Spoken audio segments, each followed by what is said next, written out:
All right, so today we'll continue with the project management discussion. And we're going to get into things which are going to be extremely important with your team and functioning, and that is how you determine your project tasks, cost, scheduling, etc. Things like that.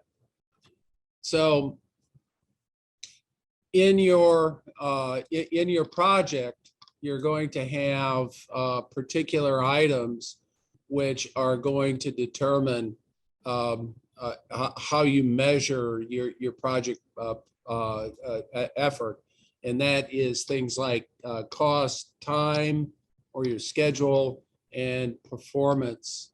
For any project, one or more of these measures might be constrained. For example, in LIASIS, you know that the launch opportunity has a fixed date. You already know what that is going to be. And so you must have your payload ready by this date. So that puts a constraint on what your schedule actually is on these things. Initial estimates on your cost and schedule are very important, essential to determine if your plan is going to be realistic. And you need to track these as you go along in your project, because you may need to do trade-offs of various things. So we'll get through this, how you do some of these trade-offs and a variety of things like that. Okay. So the principal characteristics of a project is the first step. How you determine your principal characteristics. We talked about that last week in terms of establishing your project scope, which is done with goal, objectives, requirements, as well as your project priorities. You also need to determine how you're going to organize the task, the project task itself. Is it going to be organized via deliverable, like a payload or a report or something like that, actual concrete objects that you would submit to someplace, or a process like design, development, or some combination of the two. I'll give you a hint. In LIASIS, it's actually the last one, combination of the two. Then there is this entity called a work breakdown structure, or a WBS. This is really important, and it's a very useful tool in trying to figure out how to do your scheduling. In a WBS, you establish your highest level, most general tasks, and then use a tree structure, a hierarchical structure, to identify and write down what your lower level tasks. At the lowest level, which will end up being very specific type events or entities, or what are called work packages. These lowest levels are usually the easiest things to try to estimate in terms of time and cost. And then once you define those, you can roll all this up and get an overall cost and time for your project. Right. So what's your project scope? Well, we started talking about this last week. It's really important that you spend some time doing your scoping out your project. In fact, it's so important. That's why we put this as the first thing you should be doing with your pre-PDR document. And that is, what are your major objectives? What are the deliverables? What are your requirements? What kind of milestones are you going to be need to satisfy? And a variety of constraints like that you're going to have to do. This kind of effort with your requirements and objectives, et cetera, goes hand in hand with your system development, as we discussed last week on this. So project priorities. So the primary measures of a project are usually in terms of cost, schedule, and performance, or the old traditional better, faster, cheaper. It's usually very difficult, and I put here as a question mark, impossible, to enhance or optimize all three of these measures at the same time. And in fact, ancient engineering wisdom is pick two. All right, it's usually impossible to optimize all three of these. So you need to decide which of these things are you going to optimize, or what are you going to do for trade-offs. Are you required to stay fixed or constrained in your schedule, a fixed budget or a fixed schedule? Give you a hint, you already have a fixed schedule, right? Are you going to be allowed, or is it worthwhile to enhance the project? Can you make it better than what your initial thought is, or can you make it cheaper or more quicker or something like that? Is it acceptable to exceed your project schedule or your constraints, like increased cost or schedule slip or downsizing or something like that?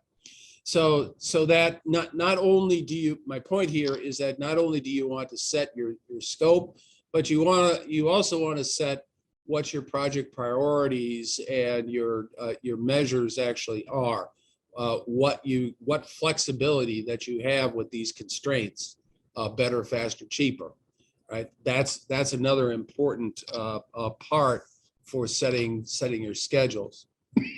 The other thing that I said there is that your priorities can change as the project goes on, so you have to keep on reviewing this stuff as you go.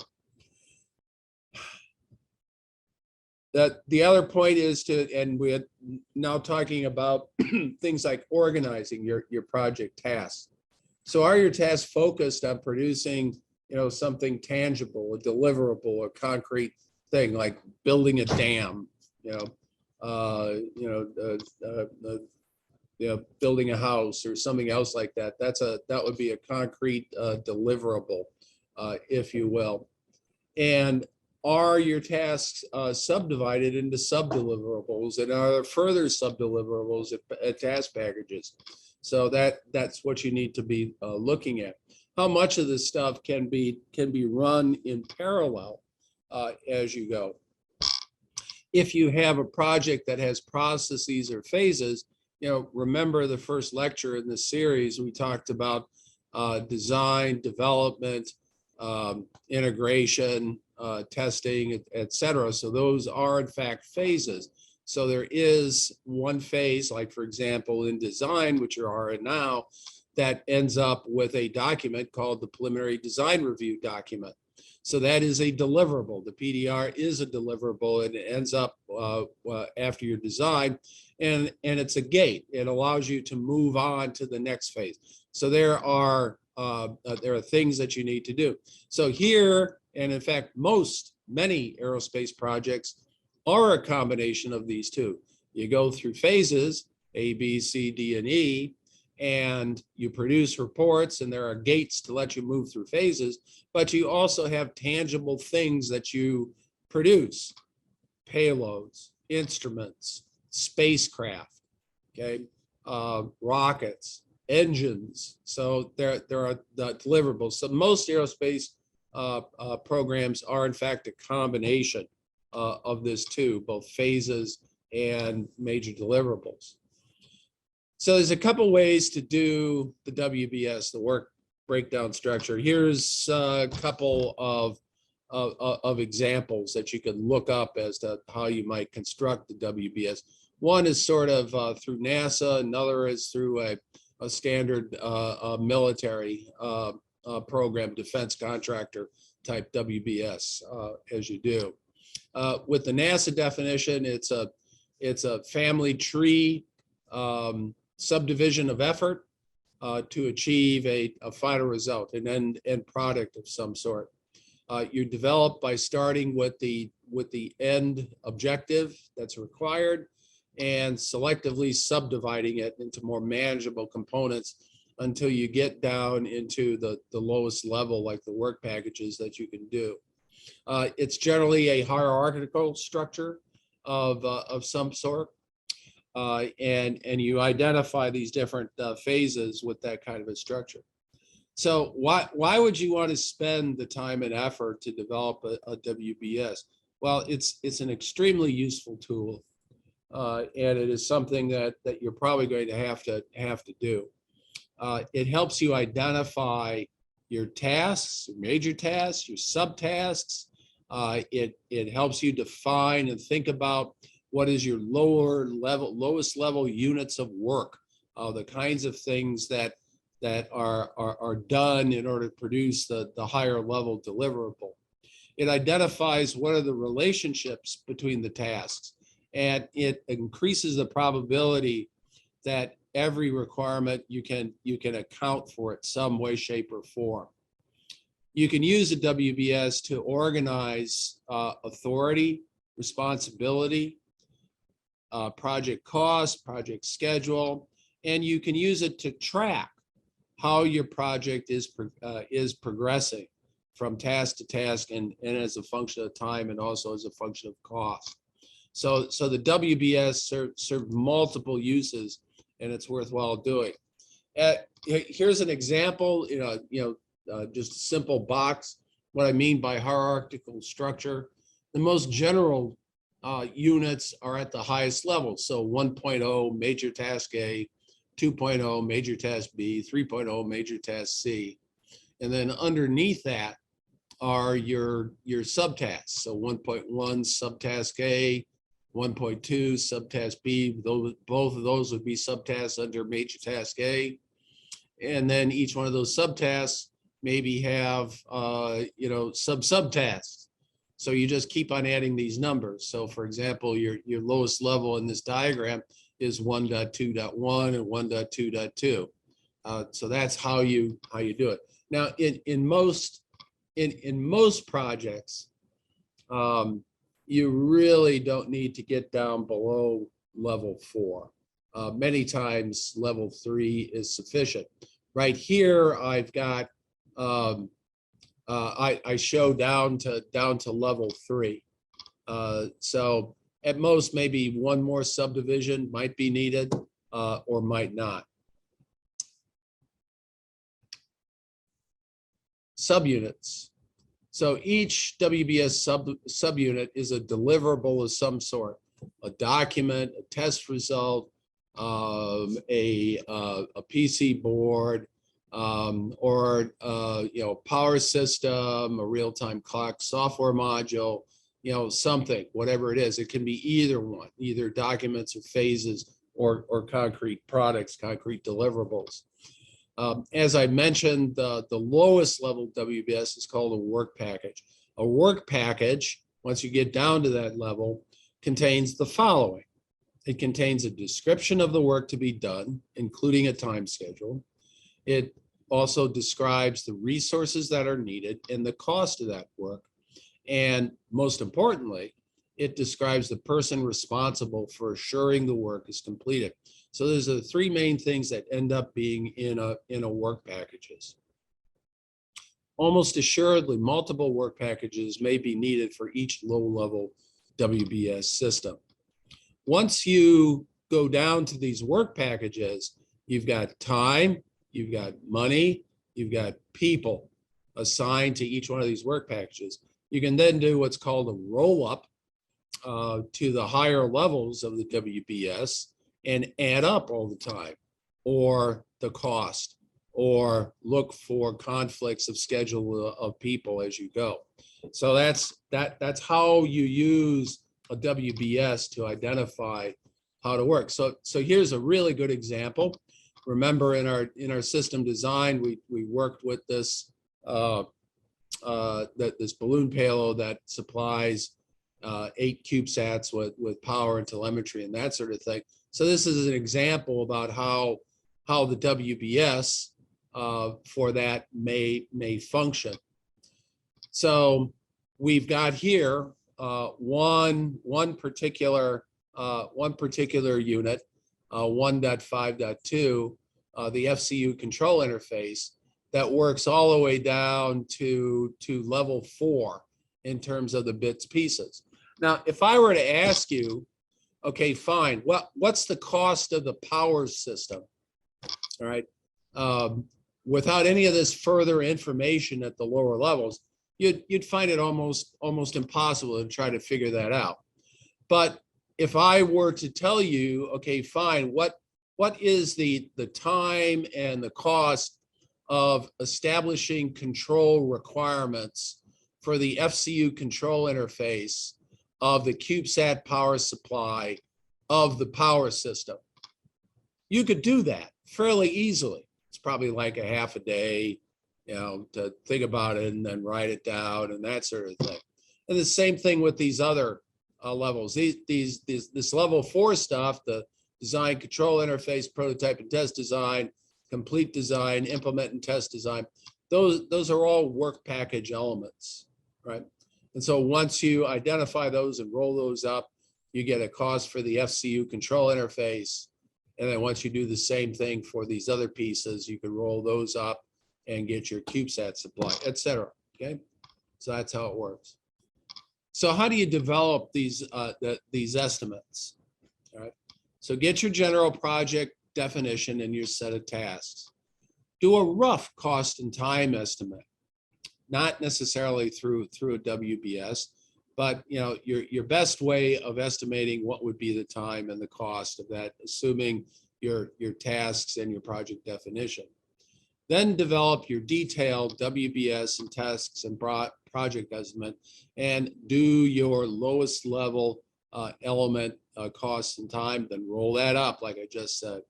And that'll help you establish your project schedules, and you want to reconcile differences between your initial rough cost and time estimate and this WBS roll up. That's a way to cross-check your estimates as you go.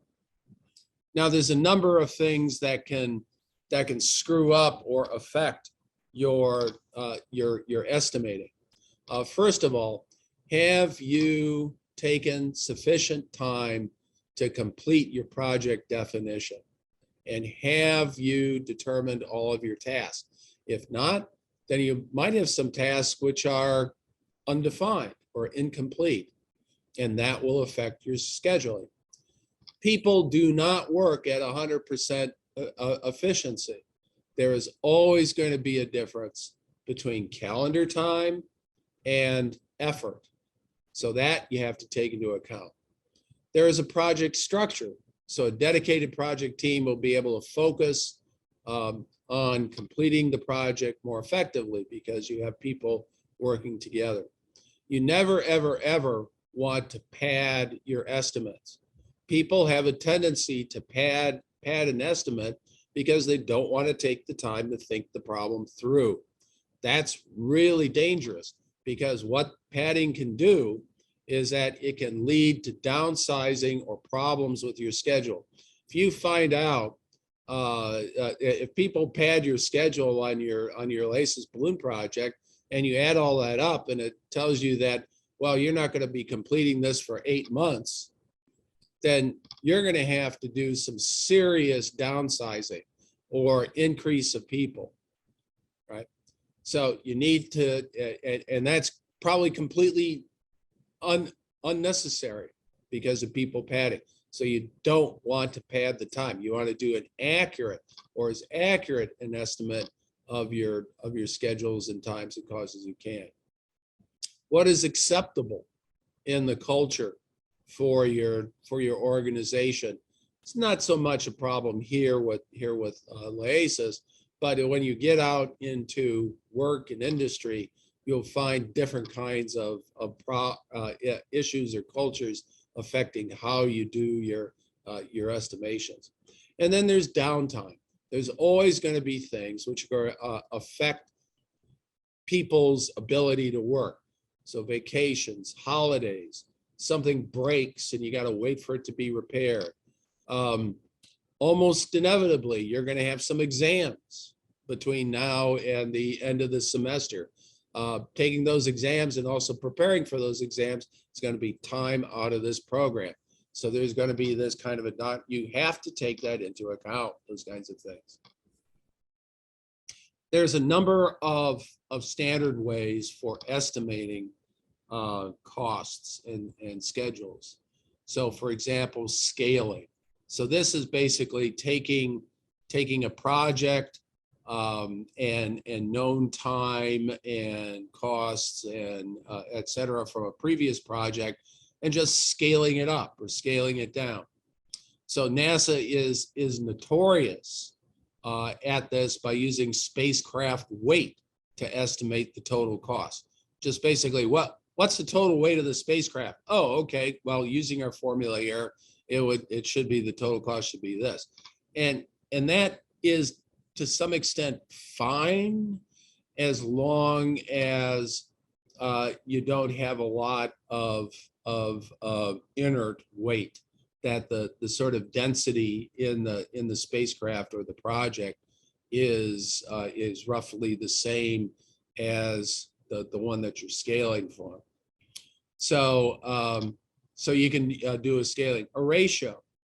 So for example, here, if you know the time and cost of one particular subunit, then you can do a ratio, multiply that time and cost by the number of units that you need for the new project. So for example, here, if it takes 1 day to build and test a particular sensor, then if you need 10 sensors, and if you had 2 technicians, it would take 5 days. Okay? Or if you only had 1, then it would take 10 days. So you can do that kind of ratio. Keep in mind that if you have a repetitive task, it's always going to be more expensive in terms of cost and time to do it the first time. As you learn, as people become more efficient, as the procedure for doing that task becomes refined, it will cost less. It'll take less time, right? And then we've talked several times about the WBS roll-up and that procedure. When you do these estimates, you need to use the person who is most familiar, first of all, the person who's most familiar with the task. So it's probably not wise to have somebody estimate costs of electronics development who is basically more familiar with software or mechanical. So you need to have the appropriate person doing the correct estimates for the correct tasks. If you can, it's usually good to have several people get estimates on the same set of tasks and use the variance as a indicator for risk assessment on that. Also, multiple estimates done independently help to avoid groupthink, where you start thinking about the same kinds of things and coming up with the same solutions and answers. Base your estimates on normal conditions, right? Don't try to take into account a hurricane flowing over Louisiana, in the middle of April or anything else like that. Do normal conditions, or some other kind of weird type of things like a pandemic of some virus. Don't do that. Just say normal conditions.